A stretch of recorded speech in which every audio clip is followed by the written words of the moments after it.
নমস্কাৰ, এই মুহূৰ্তত আহি পৰিছে আজিৰ কেইবাটাও গুৰুত্বপূৰ্ণ খবৰ। আজি 16 অক্টোবৰ অসমৰ বিভিন্ন প্ৰান্তৰ পৰা আহিছে কেইবাটাও গুৰুত্বপূৰ্ণ আজিৰ বিগ ব্ৰেকিং নিউজ। জুবিন গাৰ্গৰ মৃত্যুৰ ঘটনাৰ সন্দৰ্ভত সিদ্ধাৰ্থ শৰ্মা, সন্দীপ গাৰ্গ, নন্দেশ্বৰ বৰা, পৰেশ বিষ্ণই এই 5জন অভিযুক্তক বাক্সা জেললৈ স্থানান্তৰ কৰাৰ সময়ত বাহিৰত জুবিন সমৰ্থকৰ ভিতৰত উত্তেজনা, পাথৰ প্ৰহাৰ, যান বাহন জ্বলাই দিয়া ইত্যাদি ঘটনা ঘটিছে।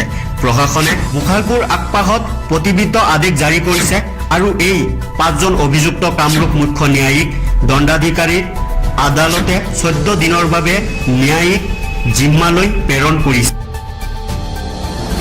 CID ঘোষণা কৰিছে যে সামাজিক মাধ্যমত ভাইৰেল হোৱা জুবিন গাৰ্গৰ পোষ্টমৰ্টম ৰিপৰ্ট সম্পূৰ্ণকৈ জাল আৰু জাল তথ্য প্ৰচাৰৰ বাবে আইনমতে ব্যৱস্থা লোৱা হ'ব। ইয়ে দাবী কৰিছে যে তদন্ত পৰিপুষ্ট আৰু নিখুঁত হ'ব লাগিব, যেন কোনো সন্দেহ অবিহিষ্ট নাথাকে।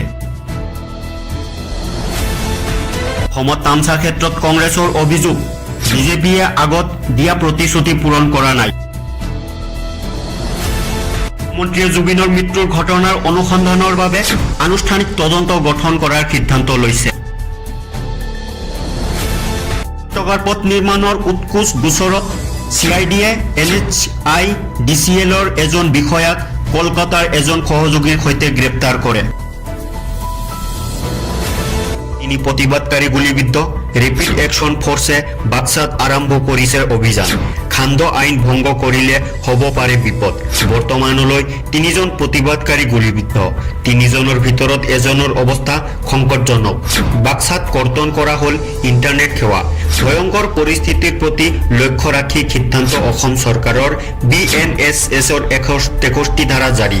নচৰপুৰত নিকাচি বাক্সাত জাৰি কৰা হৈছে খান্দ আইন। 500 মিটাৰ এলেকাৰ ভিতৰত সমাৱেশৰ বাধা। অৰুণোদয় আঁচনি। অৰুণোদয় আঁচনি 3.0 আৰম্ভ কৰা হৈছে বা অতি সোনকালে মুকলি কৰাৰ পৰিকল্পনা চলি আছে।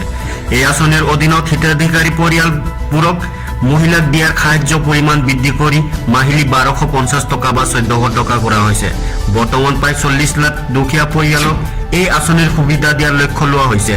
2025 বৰ্ষটো কিতাপৰ বছৰ হিচাপে পালন কৰাৰ বাবে অৰুণোদয় আঁচনি হিতাধিকাৰীসকলক এখনকৈ কিতাপো দিয়াৰ কথা ঘোষণা কৰা হৈছে। ভাৰতৰ সৈতে চামিল হোৱাৰ বিৰোধিতাৰে উপত্যকা জিলাসমূহত 12 ঘণ্টীয়া বন্ধৰ ফলত জনজীৱন স্তব্ধ হৈ পৰিছে। হিমন্ত বিশ্ব শৰ্মাই ৰাইজক শান্ত থাকিবলৈ আৰু জুবিন গাৰ্গৰ গোচৰত ৰাজনীতি নকৰিবলৈ আহ্বান জনায়। অধ্যক্ষতাৰ বাবে ভাৰতৰ প্ৰস্তুতি। ব্ৰাজিলৰ সৈতে আন্তঃগাঁথনি প্ৰকল্পত সহযোগিতাৰ সম্ভাৱনা ভাৰতৰ।